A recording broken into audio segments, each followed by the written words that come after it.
Hi. Okay, this is kind of like a quick disclaimer and announcement. Short one, don't worry. First one, I am no longer a YouTube partner. I mean, I was, but um, I kind of have to like do it all over again. No worries. A lot of worries.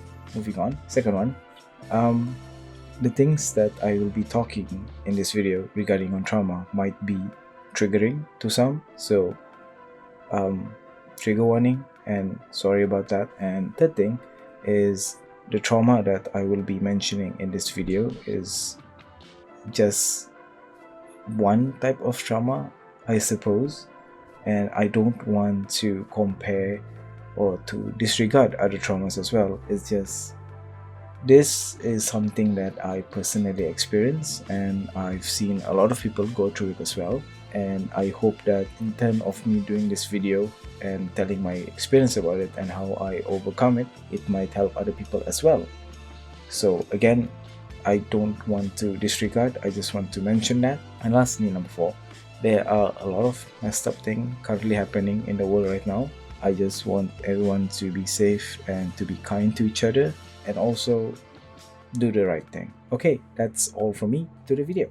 Hi, my name is Oga, and usually this is the part of the video where people will say they didn't plan this video, or they will say they didn't expect to post it. But I did plan this video. I even had a script for it that I had to scrap since it was I lost the plot of the entire video basically, and surprisingly enough, it took one short video to make me realize that.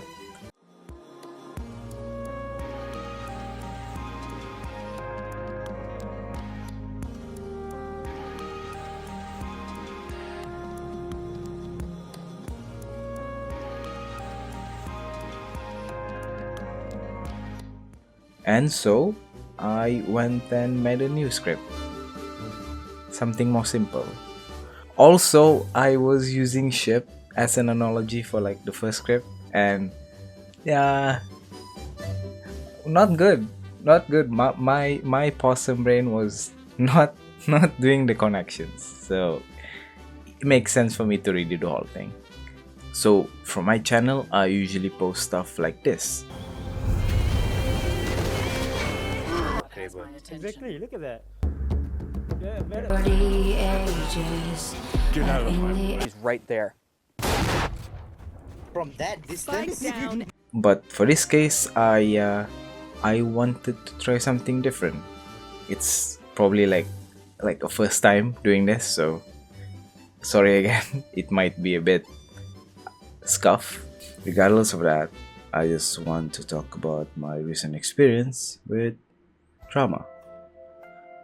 I know it has its own definition, but I just wanted to share my own take about it. Okay, so trauma is usually, and if not always, happens when a person doesn't know how to act as a decent human being.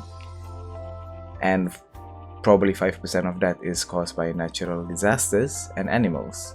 And I hope opossums are not in that percentage. And I know, this is kind of scuff kind of definition, but that's just my take on it. Story time. Usually this is accompanied by like a mukbang or like people doing makeup. I'm just gonna like be staring at you, so sorry about that. In my case, it's caused by an irresponsible human. Whether it was intentional or not, it's kind of too late for that, I guess. And I won't be disclosing anything more than that, since this video isn't about me, and mainly it's about helping others. Because sadly, while I was busy figuring out how to help myself, I saw many people going through the same thing I did. Knowing that, I took my time with this video, seeing that if I wanted to truly help, I need to help myself first. In a way, try to figure things out from my end before actually giving out proper help to those people. Either you're going through this recently or close to seeing the end. By the end, I mean this trauma thing, not that kind of end. So continuing, I just wanted to say that I understand what you're going through. I know the feeling of being sad, confused, angry all the time, all at once. It is an overwhelming experience to go through, but we all know we can't be stuck in that loop forever, since trauma plays as a big role as you let it. Also, healing will be a major topic here. Actually, it's gonna be the only topic I'll be talking about, which is good. That's great. It is an important step in this whole grand thing. It's not grand. Oh shit. It's not grand, but it's a thing. So, how do you heal?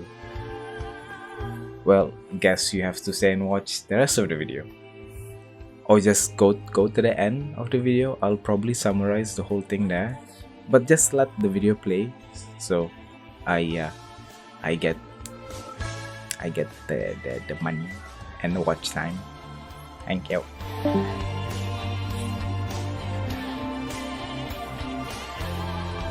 Oh, you're still here. You know what? Just for that, you guys get a bonus advice, which is something that I learned very early on, and am still trying to get my footing right, which is to understand that you're healing from something that's not your fault.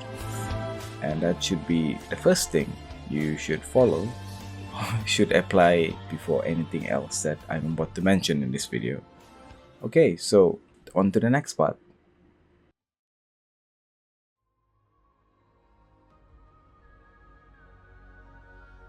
Once there was an explosion, a bang which gave birth to time and space. Once there was an explosion, a bang which set a planet spinning in that space. Once there was an explosion, a bang which gave rise to life as we know it. And then came the next explosion. An explosion that will be our last.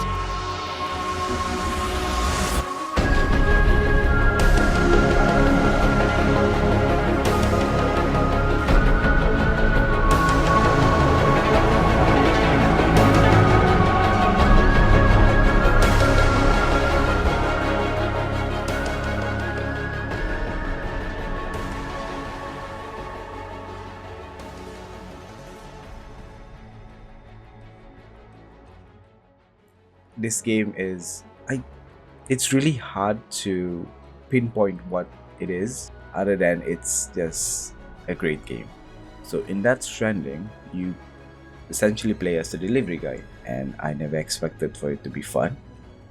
Moving on, the game loop is essentially just you delivering stuff from point A to B.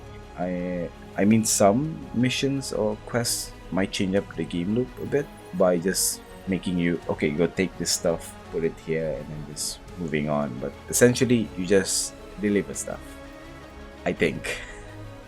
I haven't been that far into the game, but that's the only thing that so far that I did. From gameplays and from my own gameplay here, and probably somewhere in the preview, even on the Steam page, you can see that this game may look dead-ish.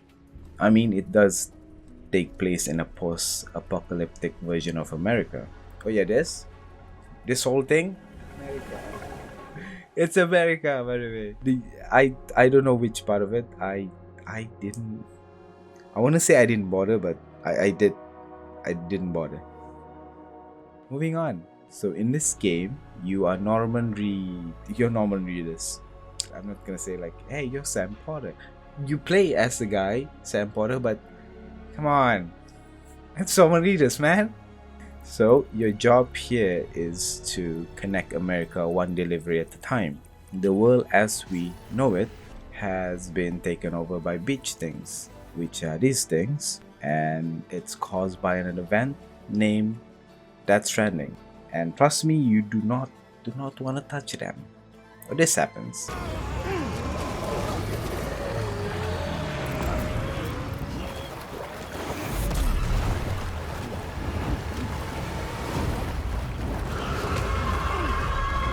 Also, they're accompanied by timefall, which are rain,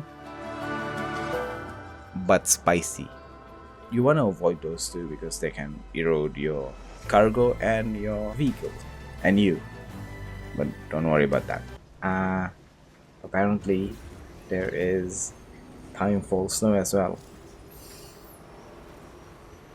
Fun, very fun, very fun. It is a fun game. Death Stranding is an open world game. An open world where you will be spending most of your time alone, mind you, with very few interactions. And the only time you will be interacting with NPCs or other characters are basically in cutscene. And outside of it, you will be traveling solo. So keep that in mind. Okay, quick pause before we dive in further. I feel like mentioning this. All of the games that will be featured in this video, including Death Stranding, I have not finished them. Oh, brother, this Alright, guy alright, calm down. I just feel like mentioning that since I may overlook or leave out certain context when mentioning certain parts of the game, especially when I want to highlight them. And I'm very sorry. I will be finishing them, don't worry. Most probably once this video is out, which I'ma be honest, I don't have idea. I have no idea when this video will come out, but I will make time once this video is done. So I mean, technically one of the video games doesn't really have an ending, so let's move on to Death Stranding. Yeah, let's go. Let's continue with Death Stranding. Before moving on to the next part, some of you will think that I might be talking about Sam. I mean, he did see his adoptive mother die, and shortly after that receive a message from his sister, Emily, to complete the chiral network so that America can be reformed. Or also, Emily, she got captured by a terrorist group.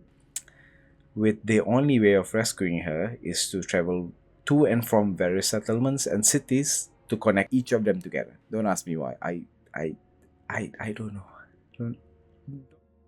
With all of that going on, like it or not, Sam reluctantly accepts the mission. On top of that, the baby that you have, this thing is it belongs to this guy. It belongs to Matt Mikkelsen, guys. It belongs to Hannibal, by the way. Buckle up.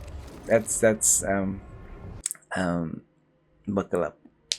And before moving on, this whole thing, this whole information dump happens within like the first 1 or 2 hours of the game. So, however, I won't be talking about the plot nor the lore. Instead, I want to drive the focus onto the game mechanics. And I think it's game mechanics, so okay. So, spoiler, since this happens probably in the 5 or 6 hours mark of the game. So, if you want to skip this part, just do it. So, right before you travel to a different map for the very first time, you will be put into a boss fight, whether you like it or not. And I learned that the hard way. After having a chat with this guy, you are put into a boss fight. Oh yeah, mind you, this guy is one of the main figures of the terrorist group that captured Emily. So, bad guy. Remember that. Bad guy. Up until this point, the only form of attack that is effective in this fight is the grenades, which I don't have because I did not expect to be fighting a big monster. Especially when the entirety of the game I've been just sneaking around. Eventually you do unlock more effective attacks to it, like a blood gut, but at this point, if I'm not mistaken, the only thing you unlock is the grenade. I mean, you have P vials, what does? We don't talk about that. So you could have guessed how the whole boss fight went. It's refresh. Yeah, I have to fight the same again. Gee, without any. Yeah, I don't have anything. Fuck. It's empty. Oh my god. As soon as my grenades are finished, I just ran across the arena. You can't even escape. It's like you're confined to fight this thing. And there were supplies around, but you had to get to those things, and they're often on top of buildings. That this thing, it can level things. It can level the buildings, so you're like struggling, and I hate that. I hate this boss fight so much because I was so unprepared, which is good. That's what a good game does. Throws a wrench in it. 12 seconds later. You know what? No, I hate this. I'm not trying to justify this. This whole thing, screw that. Know your fucking place, trash. So I was struggling the entire time, trying to run, trying to find supplies, until I encountered with these things.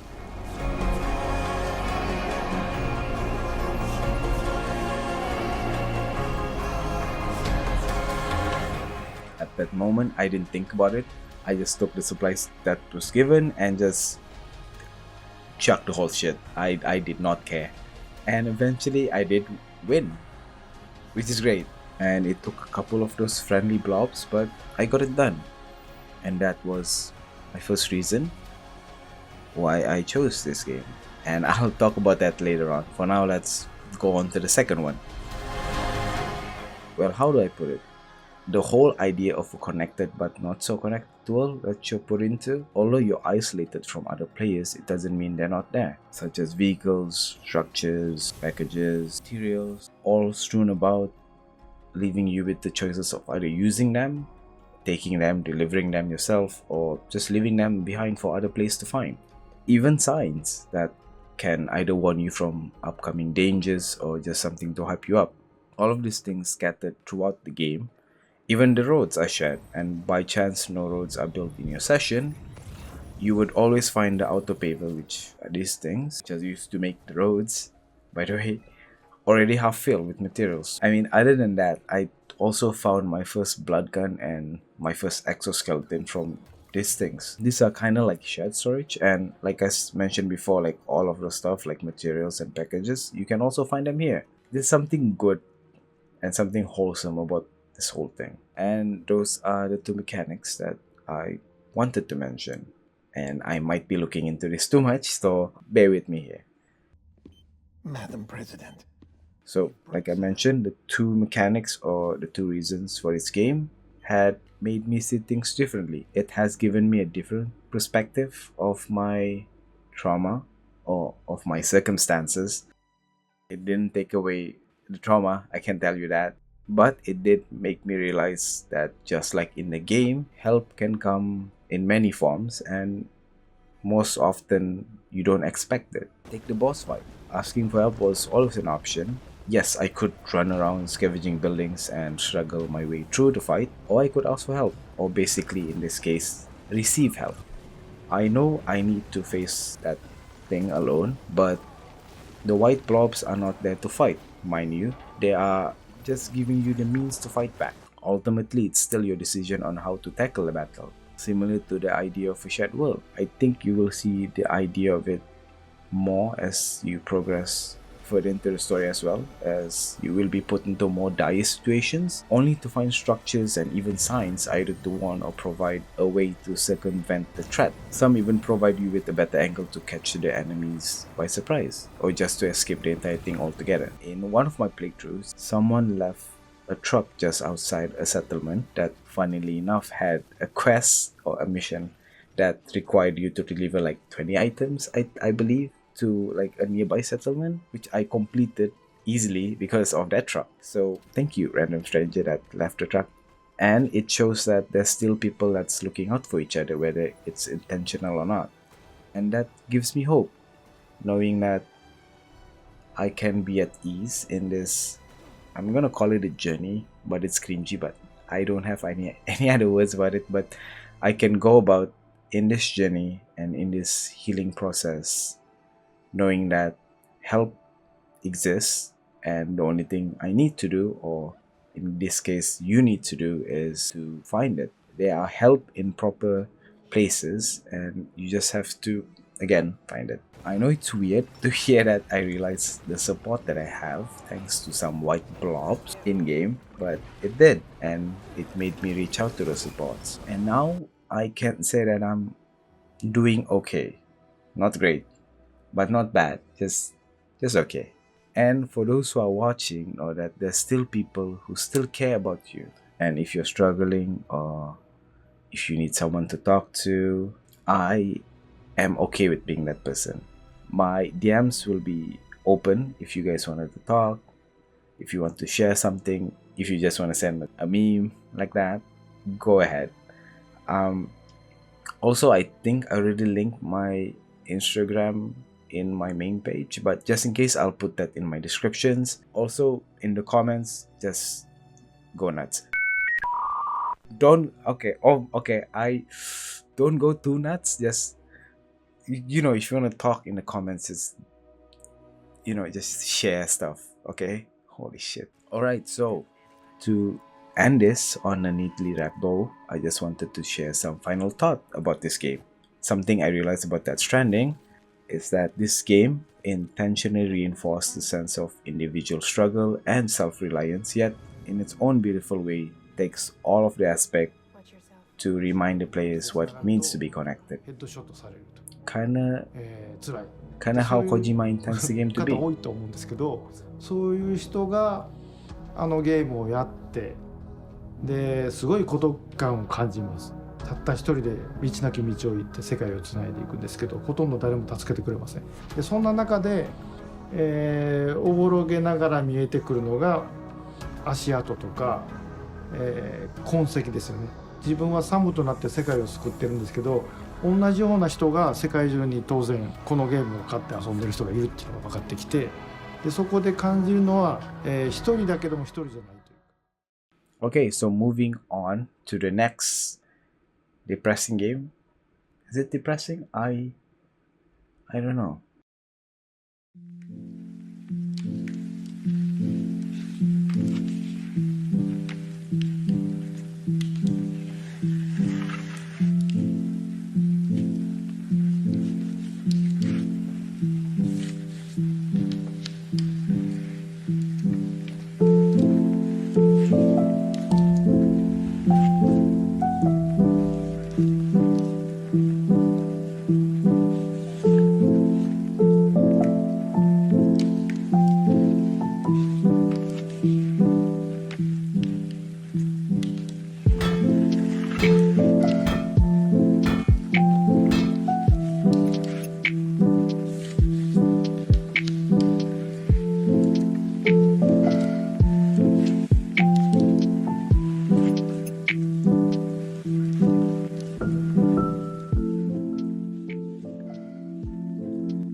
So, Spiritfairer, a literal game about letting go.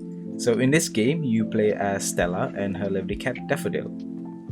And before I tell you what your job is in this game, might want to rewind a bit and mention that you just woke up, which I assume is in the afterlife, and you take this thing's job, and you will find your ship in the next spot nearby and the first spirit.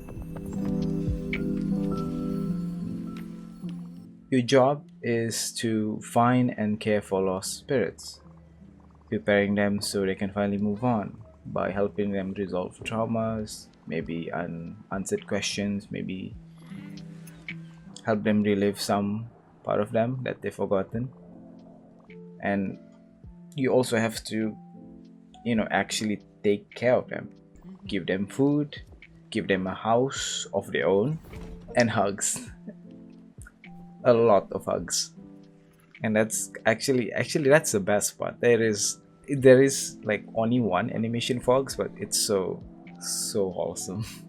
Okay, moving on. I won't dwell on this part. That's basically it. You find spirits and you take care of them, and feed them, give them a house, hugs, and you can also do other stuff as well, like fishing and planting stuff.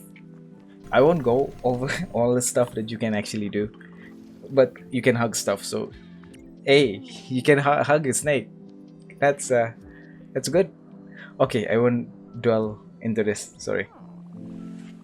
However, to actually progress the game, which is to make sure all the spirits move on, you need to eventually upgrade your ship to help you go into new territories, either to get materials or to find new spirits. And these upgrades are very necessary.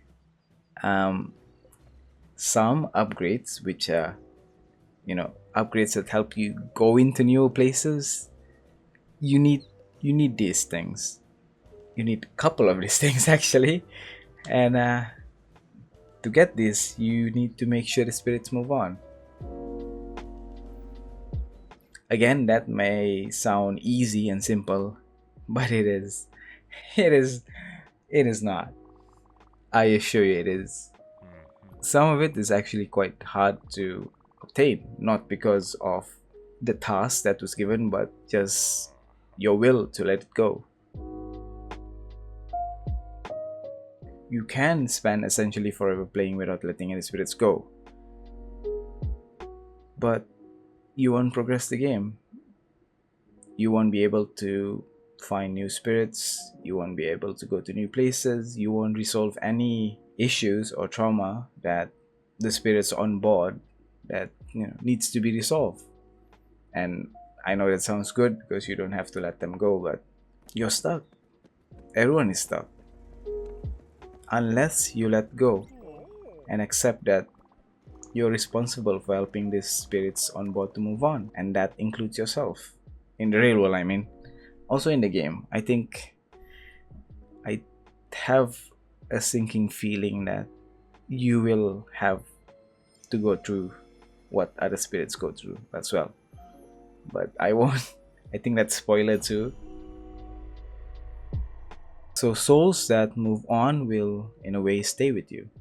Even if they're not physically on your ship, you still have an imprint of them. Other than the memories, you have their houses, for example. And if you're like me, which I upgraded all the houses to the max, I keep the houses tucked away in the corner because I like to remind myself about them. Also, you need them to do some event, so other than their houses, they also leave a piece of them in a form of spirit flower, which I mentioned before, which can be used to upgrade your ship. Upgrades that will carry you on to do more good and help other spirits as well. And that's something that I learned. The people you leave or have left you will always leave a lasting imprint of them behind. And that imprint left by them, you can choose to either ignore it or acknowledge it. Regardless of your choice, the piece will remain. So the best action is to make something good out of it. Something that will shape your own vessel. A vessel that you must steer towards bettering your own existence.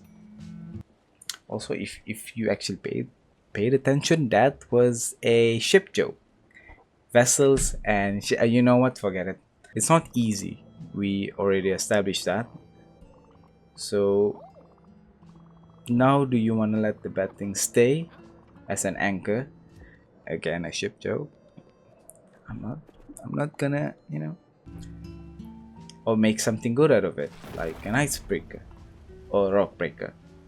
I won't spoil. This is the part where I scream aluminium.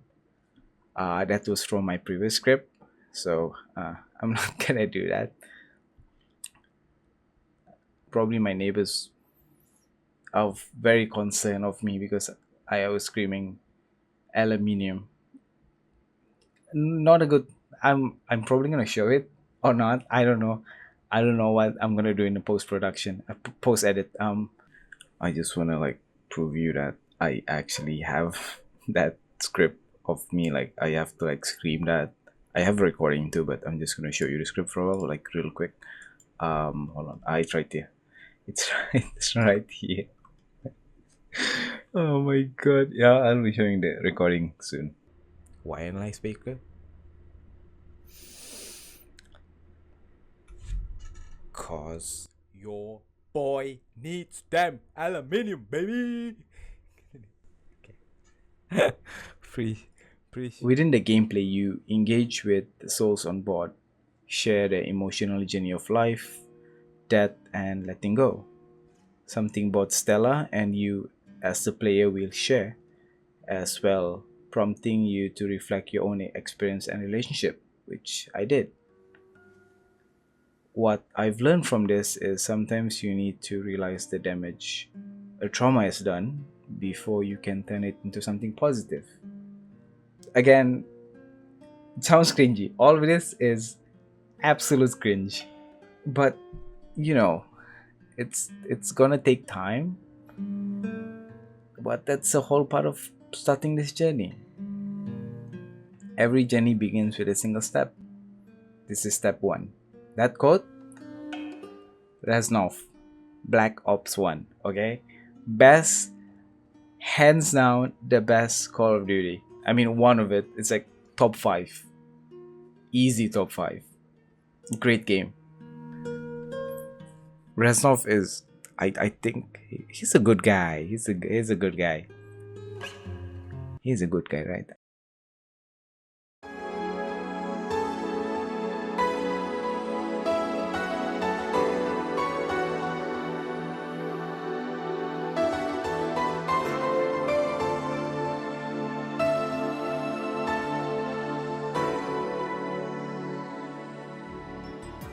VA-11, All A, or Valhalla, which is both the title of the game and the place your character will be working at. A character named Jill Stingray, which is, I mean, pretty sure everyone already guessed you're working as a bartender. So let's move on. The game is actually quite simple, and in this case, gameplay takes a backseat and story is the main driver. Since you actually don't do much, you just make drinks, have conversation. Actually, you don't. Okay, you have conversation, but you just let the conversation happen. So you don't have any like dialogue tree, you don't have any choices to say yes, no, you just kind of let it happen. So you will be serving a wide variety of patrons in this game, which could range from a bounty hunter, a streamer that never stops streaming, like literally never stops streaming, a talking corgi. It says it's a Shiba, but that's a corgi. Look at that hand. Wait, hold on. I need to double check on this. I mean, technically, you just serve him like once or twice, I think, and he's a part-timer. But again, it's weird. But you'll be seeing other weird patrons as well. So just keep that in mind.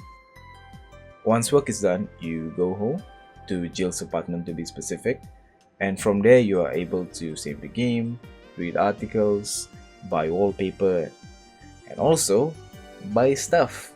And sometimes there will be messages saying you need to buy a certain thing to boost Jill's productivity. I'm gonna be honest, I don't know whether that works or not, but I just like how it looks, so I'm I'm definitely buying that. I bet you're wondering why I chose to mention this game.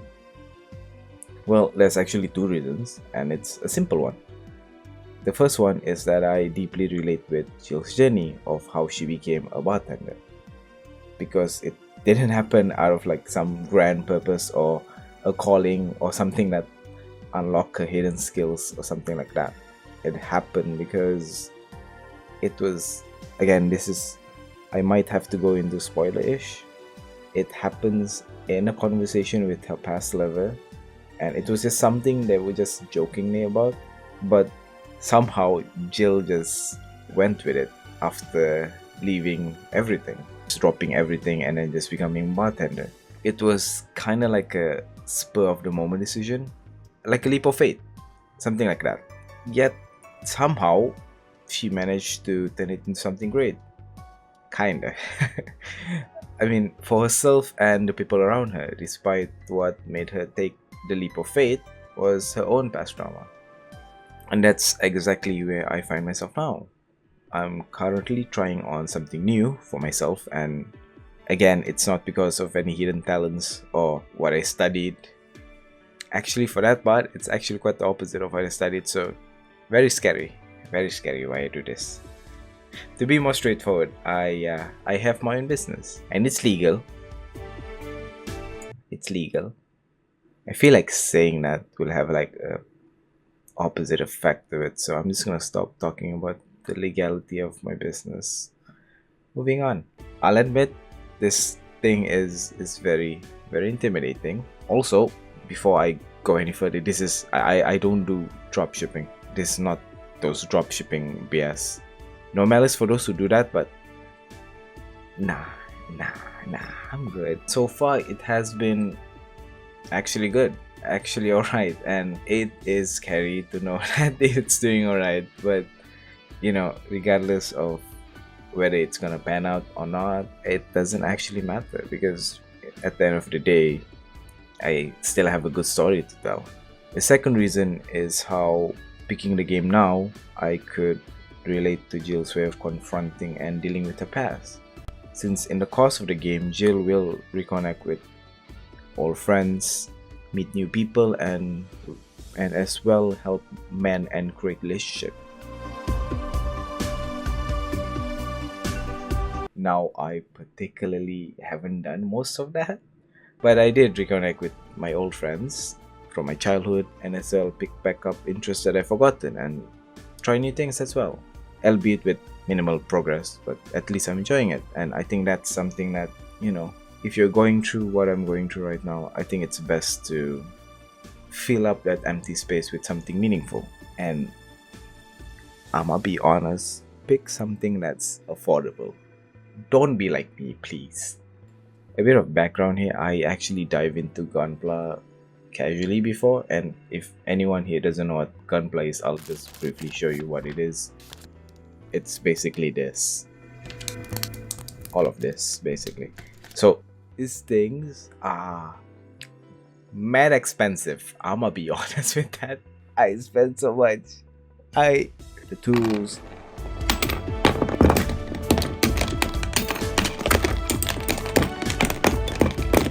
sand. You have to sand those things, and and those model itself. You want the good looking ones, you have to pay it out. And I like when they look cool. Also, you have to buy the stands. Not good. It is not good for my wallet.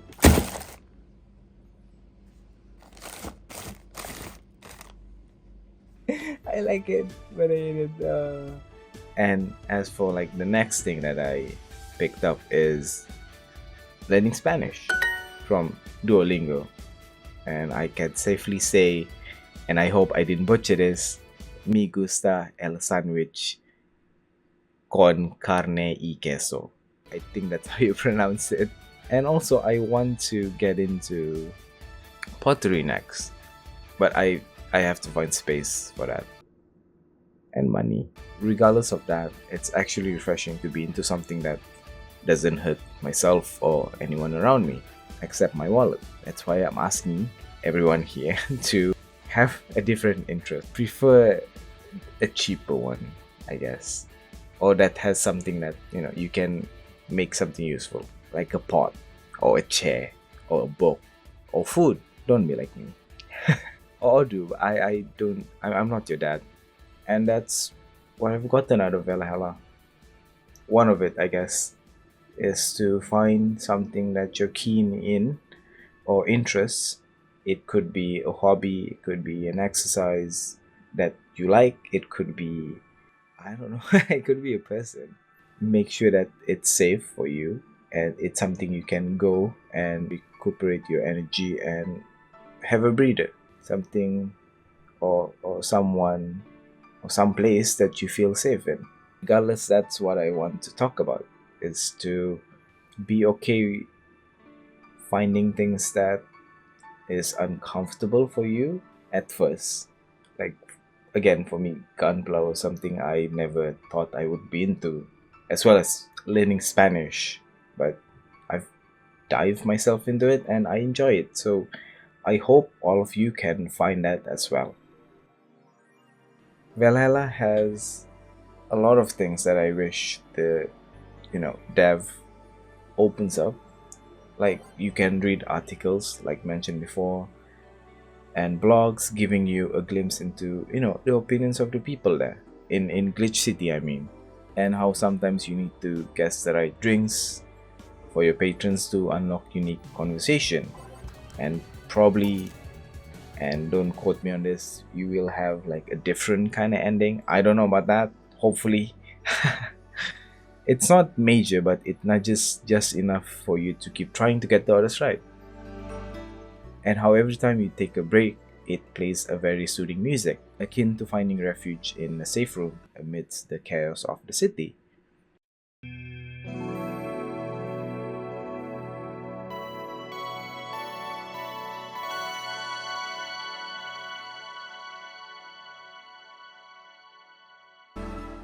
And also this thing. I have no idea what this is, but I hope, well, I can unravel that soon.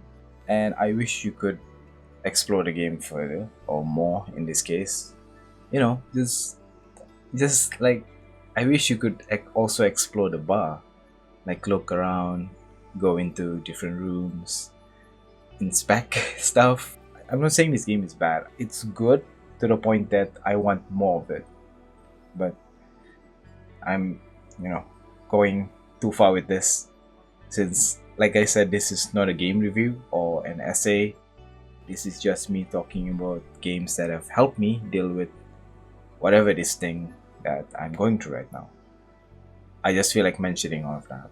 Okay, on to the next game, which is, I can assure you, is less depressing. That's the only guarantee I can give. Sorry about that. Sorry. Yeah.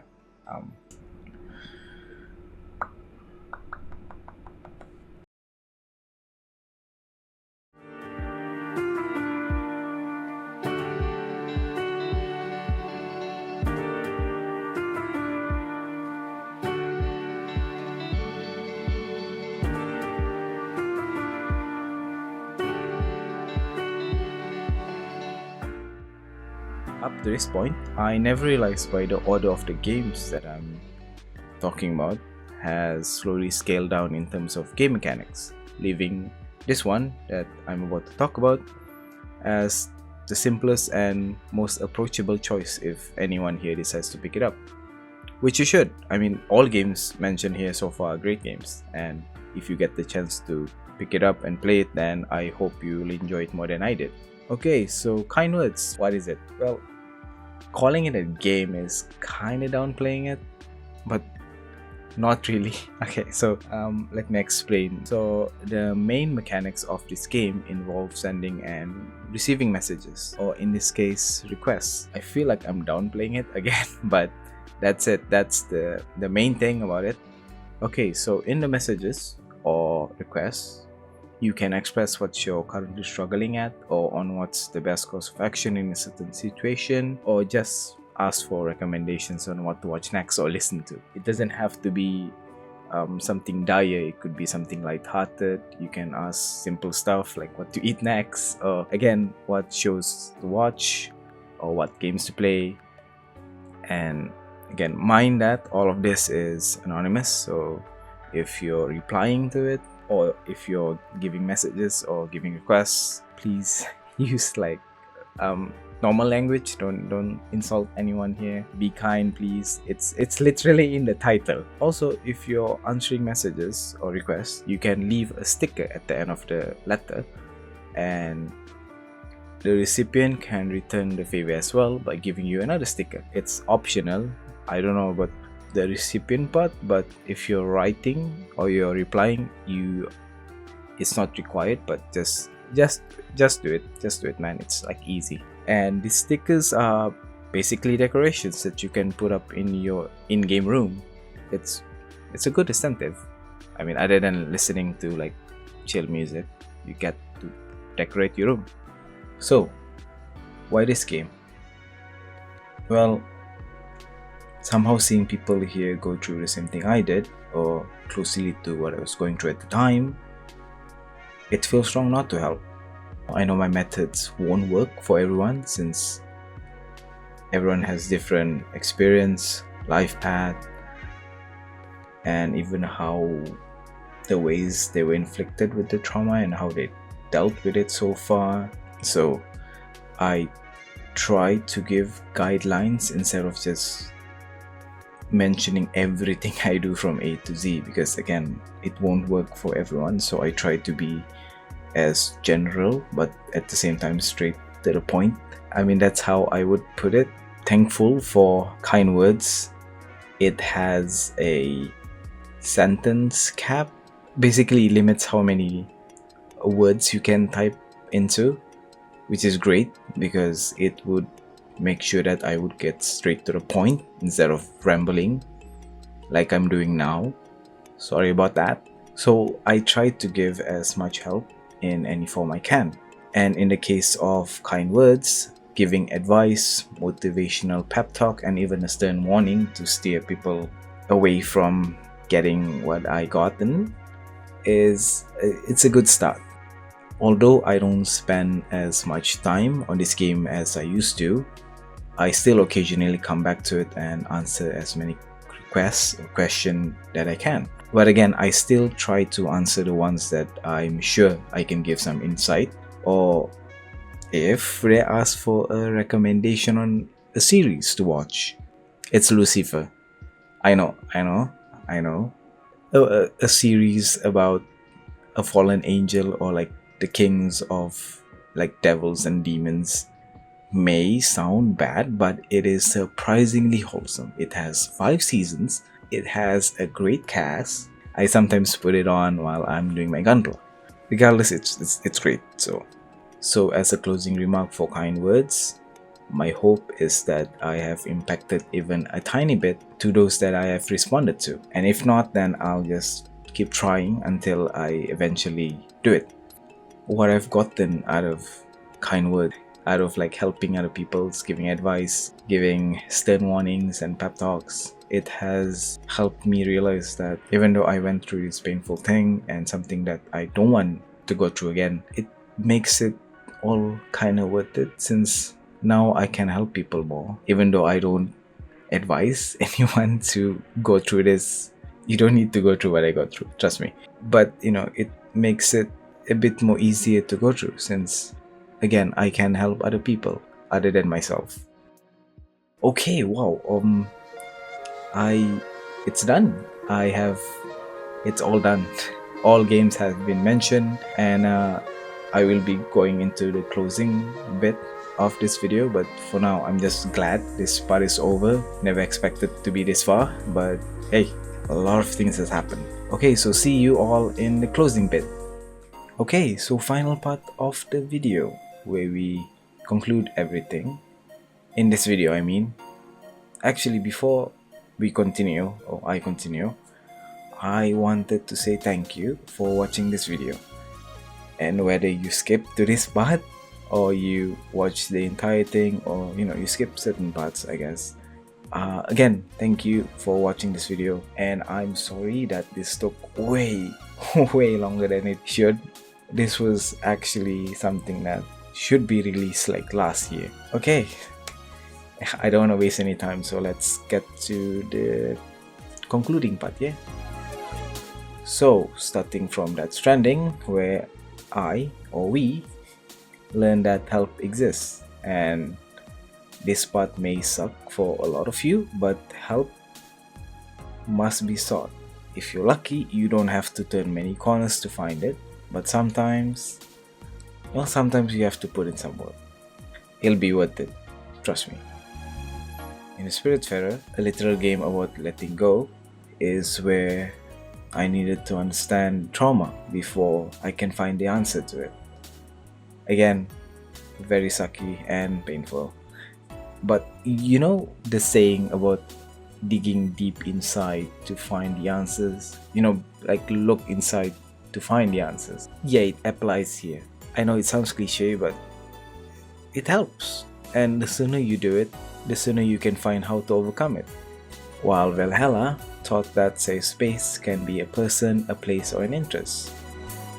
Just have to find which one that sticks for you. I think it's similar to how Death Stranding also, that it's kinda trial and error. You have to find it, but again, it's gonna be worth it. Trust me on that. But do find something that's more affordable, like I said. Finally, kind words. Well, it helped me deal with this thing by helping others deal with theirs. It's pretty simple. Just like the game, huh? I wish I could list down other games and other things that I did to get through this trauma, but I think that's something everyone here has to do themselves. Plus, if I do that, it's gonna be a longer video, and I have other stuff I need to do, so yeah. No. Navigating this trauma will take time, like I said before. It's like figuring how to answer a math question, or trying to find or try to align all the colors on a Rubik's Cube. It's gonna take a lot of effort and a lot of thinking, and you'll probably fail a few times, but eventually you'll get it right. I think one of my favorite analogy, other than the math question and the Rubik's Cube, I like to see it as a puzzle piece trying to find where it fits. And I know sometimes you'll feel like there's something wrong with you or something bad is about to happen. I know that feeling well, but there's gonna be a time where you will feel like that puzzle piece sliding into place. And in that moment, you'll feel complete. That feeling alone is worth all the effort. And I think that's something you should strive for. Okay, so before I end this video, I kind of want to do like a bit of announcement. And also, if you're new here, hi, Olga. I have a bad upload schedule. Sorry about that. So next video will be Plague Tales, and then after that I'm planning to remake 2 of my old videos, one being The Control, and then the second one is Quantum Break, and then it'll be follow up with Alan Wake 2, and after that Cyberpunk, mainly the DLC and a bit on the main story as well. I hope it works, and I already have a video lineup for December, including this one. Just a short video about debuting my this. So yeah, other than that, I got nothing else other than thank you for watching again. And I think the last advice before I properly end this video is to be kind and have fun. Bye bye.